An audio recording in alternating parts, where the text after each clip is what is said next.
Olá a todos, estamos aqui no videocast hoje. Meu nome é João Paulo e este é um videocast desafio lançado pela professora Ana Paula na matéria de comunicação e extensão rural. Estou aqui hoje com meus companheiros. Sou o Marco Antônio Cassol Zancanaro. Eu sou o Victor Moresco. E hoje estamos aqui também com um convidado muito especial, o Wallace Bertoldi, que é representante comercial da Corteva. Bom dia, pessoal. Para mim é um prazer muito grande estar aqui compartilhando conhecimento e esse tempo aqui com vocês, tá? Fico à disposição para a gente fazer um bate-papo bem bacana e bem produtivo. Tá? Bom, Wallace, hoje as doenças na cultura da soja impactam muito a produção, né? E hoje quais doenças você acha que mais o produtor deve se preocupar? Quando a gente fala do contexto geral de doença na cultura da soja, né? É um ponto assim que muito se teve tomar decisão nos tempos que começou a ter uma pressão e uma preocupação maior de doença da soja com ferrugem. Nível de Brasil como um todo, quando deu 2003, 2004, aí, né? A ferrugem foi o tomador de decisão por muitos anos. À medida que isso foi passando, a gente começa a filtrar muito. Filtrar como? Filtrar muito por regiões, né? Quando eu venho para uma região, tipo que nós estamos aqui, Cascavel, Paraná, a ferrugem ela é uma doença muito importante, ou o ID é uma doença muito importante. Em regiões um pouco mais altas, né, altitudes maiores, como vai para o centro-sul paranaense, o mofo branco também tem a sua importância. E aqui mesmo dentro do oeste do Paraná nós temos uma diversidade muito grande em doenças-chave, as doenças que mais dão dano na cultura. Vamos supor, Cascavel, ferrugem, junto com uma cercóspora, com o ID. Aí quando eu vou indo para regiões mais baixas, Beira-Lago, do Itaipu ali, a problemática já começa a mudar, né? Já tem uma pressão muito maior de antracnose, tem uma pressão muito maior de mancha-alvo e também tem uma pressão de cercóspora. Então, a tomar decisão para doenças hoje e saber quais as doenças chave e as doenças que eu mais devo me preocupar na minha lavoura é saber aonde eu estou plantando, né? Porque nós não temos uma uniformidade, um parâmetro geral disso aí, sabe? E falando sobre a ferrugem, como você acha quais são os sintomas principais que podem ser identificados pelo produtor na lavoura? E além disso, nessa região, quais são as recomendações de produtos que você pode dar para fazer esse controle? Os dos sintomas iniciais, né? Ela é uma doença, é um basídio micota, se eu não me engano, né? E ela é por pústulas, né? Uma doença biotrófica, né? Que o sintoma inicial são pústulas que vai formando na superfície da folha, né? Doença biotrófica, ela mantém o tecido vivo para ela se proliferar, diferente das necrotróficas, cercóspora, mancha-alvo. Esses são os sintomas iniciais, como se fosse um vulcãozinho avermelhado, é uma ferrugem, sabe? As puxíneas, né? Em relação a produto é também... Da mesma forma de eu falar das doenças principais da soja, né? Aonde são, quais são. A questão de produto é muito mais voltada ao produto, ao alvo e ao momento de aplicação. Eu posso ter o melhor produto do mercado. Eu represento uma empresa aqui. E é o que eu sempre falo. Eu represento uma empresa, mas qualquer empresa do mercado tem ótimos produtos. Com qualquer empresa hoje você consegue fazer ótimos manejos. A gente tem que buscar sempre o nosso lado agrônomo antes do nosso lado comercial e falar que nós estamos muito bem servidos de ferramenta. Mas a tomada de decisão hoje maior é eu ter prevenção. Tá? Prevenção. Quando eu pego os 3 principais ativos hoje no mercado, eu vou deixar até fora o multissítio, mas os 3 principais ativos, sítio específico do mercado, que controlam doenças, que seriam estrudurinas, triazóis e carboxamidas, nenhuma tem o poder de eu ter a doença muito instalada na minha lavoura e eu tirar. Carboxamidas e estrudurinas são controle preventivo. Triazol é um controle curativo, tá? Mas o controle curativo ele age quando a doença está na planta. A partir do momento que eu tenho a ferrugem, os sintomas muito incidentes, já bem prostrados na folha, não existe mais controle curativo e sim erradicativo. E para controle erradicativo nós não temos produto. É mais complicado. Antes do produto, o momento de aplicação, tecnologia de aplicação, aplicar na hora certa. Tá? Quando eu penso em produtos hoje, a gente tem uma demanda muito forte em manejo de ferrugem por carboxamidas, tá? Benzodiazepinur e outras carboxamidas são muito importantes para o manejo da soja. E triazóis, hoje nós temos 2 triazóis com alta performance em ferrugem, que é proteoconazol, conhecido por seu com amplo espectro de controle, e tebuconazol, que é um triazol muito antigo do mercado, mas que por muitos anos ficou com pouco uso e a molécula hoje tem uma performance muito boa. Acho que esses são os ativos principais das carboxamidas, performance muito boa, proteoconazol e tebuconazol, tá? Basicamente seria isso aí. Só complementando o teu ponto, manejar a doença na cultura da soja, ela é composta por um pilar, né? Quando eu penso em manejar a doença, primeiro ponto, né? A gente vivencia, vocês vão ser futuros recomendantes, vão tocar suas lavouras, enfim, vocês vão estar somando no nosso agro. Quando for falar de doença da soja, cara, você tem que pensar em proteger a planta por camadas, né? A gente vem evoluindo em tecnologia de aplicação, em timing de aplicação nos últimos anos muito, porque se vocês verem com os pais de vocês, que são produtores há mais tempo, ou com conhecidos que são agrônomos há 20, 30 anos, a soja há 20, 30 anos produzia 110, 120 sacas por alqueire, ou 40, 50 sacas por hectare, né? Hoje nós estamos rompendo a 100 sacas por hectare. Isso significa que a soja é triângulo da produtividade. Quanto mais vai produzir, mais sensível ela é a qualquer adversidade, inclusive doença, né? Então a gente tem que ter uma preocupação muito maior em controlar a doença. E como controla isso? Nossa soja hoje, o IAF, o índice de área foliar dela, é muito menor do que era antigamente, porque ela pensa em grão, não pensa em folha, né? Então proteger todas as camadas da planta é o primordial. E como eu protejo? Momentos de aplicação. Quantidade de aplicação de fungicida na lavoura. Intervalos reduzidos. Aplicação por camadas e não depois que uma soja perdeu o time, sabe? Hoje o padrão, que eu uso muito isso quando eu vou fazer as minhas apresentações. Soja nossa hoje, desde que ela germina, desde que ela emerge até o ponto de colheita, são 120 dias, né? Nesses 120 dias é uma conta que eu faço. Se eu entro na primeira aplicação com 30, certo? 30 dias. Eu tenho 90 dias até o final do meu ciclo. Perfeito, né? O período entre eu colher minha soja e ela iniciar a senescência, que a partir de R6, ela chegou no pico de acúmulo de massa seca, ela vai chegar à senescência. De R6 para o ponto de colheita, o R8, seriam aproximadamente 25 dias. Então, me sobra 60, 65 dias. No intervalo de aplicação, né, Marco? Você é produtor, você sabe que a gente tem um padrão de 15 dias, 60 por 4, 60 por 15, né? 4 aplicações com produto premium. Nesse intervalo, você quer dizer assim, de 60 dias, posicionamento a cada... O nosso intervalo, o nosso período de controle é 60 dias. 60 dias. Tem que cuidar também com a questão da resistência, né? Dos ativos, com certeza, né? Com certeza. Isso é muito importante. Rotação de ativos. Eu falei do triazol, plurina e carboxamida, mas agora eu falo só do multissítio. Multissítio é um produto indispensável em todas as aplicações.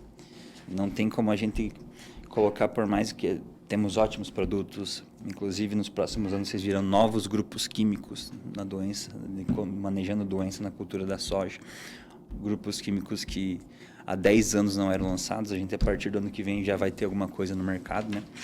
Mas multissítio é indispensável em qualquer aplicação, seja o clorothalonil, seja o mancozeb, seja o oxicloreto, cada um com sua performance, mas todos indispensáveis. E você acredita que, por exemplo, quando a gente fala em custo dessas aplicações de fungicidas, elas sempre vão se pagar ali, hoje pensando por exemplo, uma lavoura com um investimento médio ali de 3 aplicações, né? Um pouco menos que as 4, não mais que 4 aplicações, né?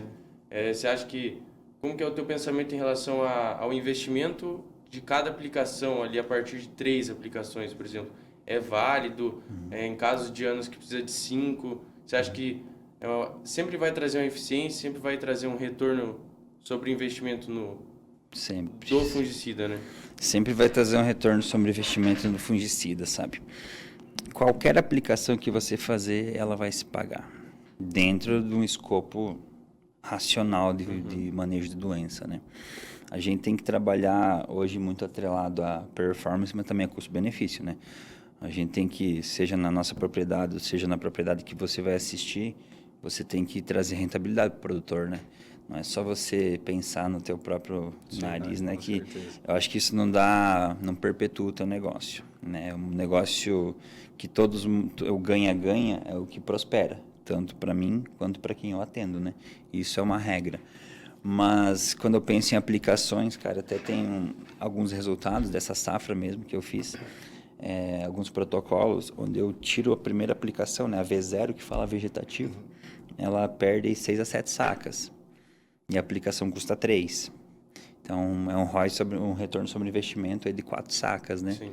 4 sacas hoje, no preço que tá, são R$ 450 a mais por alqueire. Falando mais em alqueire, que é a nossa linguagem, né? Imagina, talvez Mais o fácil de hectare... compreender, né? Mas todas as aplicações se pagam. Nesse escopo de 4 aplicações, se paga. Tem um cenário de muita chuva, como teve alguns anos, muita previsão de chuva, muita chuva, muito foco de ferrugem na região, mantém o 15, não, é prudente às vezes até recuar esse intervalo, diminuir para 12. Mas uma coisa que a gente nunca pode fazer é aumentar o intervalo. Sim. Tá em clima seco, mantém o intervalo. Mesmo Mantém o intervalo. frequência de aplicações. E o Alisson, falando um pouco do histórico da última safra, em que a gente pôde ver uma incidência também de oídio, né? Quais as condições que favorecem essa doença? O ídio é uma doença mais comumente acima dos 500, 600 metros de altitude, né? É uma doença que você vai lá para região mais baixa, abaixo de 300, 400 metros, você não vê doença. Tá? Mas o que vai determinar a presença do ídio são climas dias com menos chuva. Ele precisa de umidade para entrar na folha, mas ele não precisa de umidade para permanecer na folha. Aí quando você vê dar uma chuva forte, lava o ídio, né? Que ela é uma biotrófica bem persistente sobre a camada superficial da folha. Uma chuva vai estar eliminando esse ídio, em boa parte. Mas quem vai controlar é o controle químico, né? Os produtos que a gente utiliza. Mas safra passada a gente teve um maior volume de chuva, né? Teve boas produções. Aí com isso o ídio é recorrente, né? E qual o estágio O ídio, principalmente no início Início as aplicações iniciais ali com 30 dias após... Elas vão segurar a doença daí no caso. Exatamente. Mas não é uma doença muito agressiva, assim, percentual de perda, se tiver na Ela área. pode dar bastante perda, sabe? Aqui na nossa região nós não temos uma pressão tão forte do ídio, mas até trago o exemplo da minha propriedade junto com meu pai, isso é uma região de 800, 850 metros, que a pressão do ídio é muito mais forte e realmente é uma doença chave para nós lá, né? Que a gente tem que entrar com controle, se não entrar com controle e o clima colaborar, traz perda sim, reduz muito a área fotossintética da planta, né? Aí que entra a micro-região, né? Que você comentou no início. Micro-região, ponto importantíssimo é você conhecer a planta, eu até marquei aqui planta, Na região. que é cultivar, isso também tem diferença. A estrutura, a arquitetura da tua planta, o ambiente que você está, que se é a micro-região, o alvo que você vai atingir, se é o ídio, se é ferrugem, se é cercose para mancha-alvo, e por fim, o produto. Então a gente tenta falar do produto, a gente tem mais 3 pilares para complementar essa discussão, para você conseguir levar uma informação com mais qualidade e mais sustentabilidade para o produtor, né, e confiança. Wallace, falando do oídio, quais são os sintomas que a gente pode identificar na lavoura? Assim, falando assim de uma forma para a gente ter assim, um padrão de entendimento, o ídio é como se eu colocasse assim, esbranquiçasse a folha. Como se eu sujasse a folha com uma cal, alguma coisa assim, sabe? Grosseiramente é isso aí, tá? Ele não, esse é o aspecto visual do ídio, são os micélios que ficam ali, né? Sinais. E são os primeiros sinais. E o Alisson, como que você observa que são os principais erros do produtor na hora do manejo de doença? Seria tipo um atraso de aplicação? Como que você... Atraso de vê isso aí? aplicação. Atraso de aplicação. Atraso de aplicação é Talvez uma janela muito grande. janela muito grande e entrar muito tarde. Eu acho que o principal ponto é entrar mais tarde, sabe? O cara vou esperar a minha soja estiver fechando. Não, A tua soja tem uma vida útil, né? Que ela vai permanecer ali. Se ela vai fechar com 30, ou com 50, ou com 60, ela tá tendo a vida dela, né? E a doença não vai esperar a soja fechar, Sim. ou abrir, ou não sei o que lá. A doença entra no período de infecção dela. Então, se eu pensar que a minha soja eu teria que aplicar com 30, não, eu vou aplicar com 50, porque ela vai fechar só com 50 dias. Estou errado, estou perdendo 20 dias. Já vai favorecer a Vai incidência favorecer da a doença. entrada do patógeno. Acho que é nesse momento também que entra o teu comentário, né? Sobre quando tem um grande foco de ferrugem, você, em vez de desse intervalo de 15 dias, você diminui um pouco. Exatamente. Hoje, assim, a nossa soja, eu sempre falo produtividade de soja, a gente está falando hoje aqui de manejo de doença, uma produtividade no contexto geral. Você não tem como construir produtividade. Quando você coloca uma semente no solo, você está colocando um potencial de 300 sacos por alqueiro, até mais muitas vezes, Seria né? conservar, no caso, a Exato, produtividade. você preserva o potencial. Cada fator, cada diversidade, cada intempérie que dá na tua lavoura, aí você vai reduzindo. Tudo depende do manejo, E né? no final é o teu saldo de erros e de acertos, que é a tua produtividade, né? E você vê que tem um impacto muito grande nessa parte de doenças, a nutrição de plantas. É um pilar. Pilar extremamente importante. Existe a teoria da trofobiose, né? Que a gente vê, né? Que uma planta bem nutrida ela é muito mais resistente a qualquer entrada de patógeno. Qualquer entrada. E uma analogia que a gente consegue fazer é: se eu sou uma pessoa que não me alimento bem, não estou bem nutrida, com certeza eu vou estar com o meu sistema imunológico muito mais fraco, né? Vou ficar gripado mais fácil, vou ficar com infecção mais fácil. E a planta é a mesma coisa. Se eu posso fazer os melhores manejos, mas a gente percebe que produtividade não é só um fator, né? É atender todas as arestas serem aparadas na produtividade. Eu tenho que pensar na nutrição, eu tenho que pensar na fitopatologia, na entomologia, na herbiologia e proteger todos esses fatores da minha lavoura. A nutrição é importantíssima, a planta tem que estar bem nutrida para ela conseguir passar alguma diversidade. E também se ela estiver bem estruturada, a planta num solo bem estruturado, uma fertilidade muito boa, com uma adubação seja de sistema ou de manutenção muito boa, com certeza ela sofre menos com a diversidade e até mesmo a entrada de doenças. Claro que, se estou numa lavoura bem nutrida, eu posso reduzir a aplicação do fungicida? Não, de jeito nenhum. Mas ela vai te ajudar ainda mais, né? Sim. O próprio fungicida vai ter uma maior eficiência por a planta Estar bem Sim. estar bem nutrida, ela está mais forte, né? No Exatamente. E sem falar assim que se a gente for pesquisar na literatura, em artigo científico, a gente acha muita coisa do fungicida não só em controle de doença, mas também em efeitos fisiológicos benéficos para a planta, né? Aumento da taxa fotossintética, como o caso da picoxistrobina, né? Que é uma estublurina que nós temos na empresa que eu represento, que é a Corteva, que é a estublurina nossa, que ela tem um efeito fisiológico muito bom, que é o efeito verde que nós falamos, que isso é muito benéfico para a planta, né? E o Wallace, agora vendo mais pelo seu lado comercial, como você vê o futuro desse mercado? Quando penso em futuro do mercado, aí, falando no foco nosso aqui, né, que é doença de soja, manejo de doença, eu vejo que tem muito produto no mercado, tem muito lançamento no mercado, mas assim, nós temos uma tendência muito grande, já está ocorrendo, da entrada de produtos biológicos, né? Auxiliando no manejo, tá? Não são para substituir os químicos e muitas vezes são para agregar, são complementos, bons complementos que agregam bastante produtividade. Eu vejo a entrada de grupos químicos novos na produtividade de soja, no manejo, né? Inclusive, a empresa que eu represento terá alguns lançamentos aí, até você já vê na internet, aí na íntegra, algumas coisas, né? Que são muito importantes para agregar ainda mais produtor, né? Eu acho que essas são as tendências do mercado. E também as tendências do mercado não é só produto, mas é também a gente afiar cada vez mais o manejo, sabe? Porque tem a crescente de pressão de doença, tem muitas coisas. A gente tem vindo do Cerrado e do Rio Grande do Sul, a gente encontra muita anomalia, né? Que é de aporte, é uma fase assexuada de Phomopsis, se eu não estou enganado, não sei se é Phomopsis ou macrofamina, agora me fugiu, é a fase assexuada desse fungo, que que tem dado muito quebramento e abortamento de vagem. Nós não temos ainda, mas talvez seja uma doença que a gente tem que começar a se preocupar também. Mas beleza, Wallace, vem aqui Fechou. agradecer a tua presença, por compartilhar tanto conhecimento e também agradecer a quem acompanhou esse programa. Beleza, pessoal, muito obrigado. Eu espero Muito obrigado, Wallace. Obrigado pela presença aí. Tenho certeza que o bate-papo foi muito enriquecedor. Deu pra gente compartilhar uns conhecimentos aqui. Eu tenho certeza que agregou para todo mundo.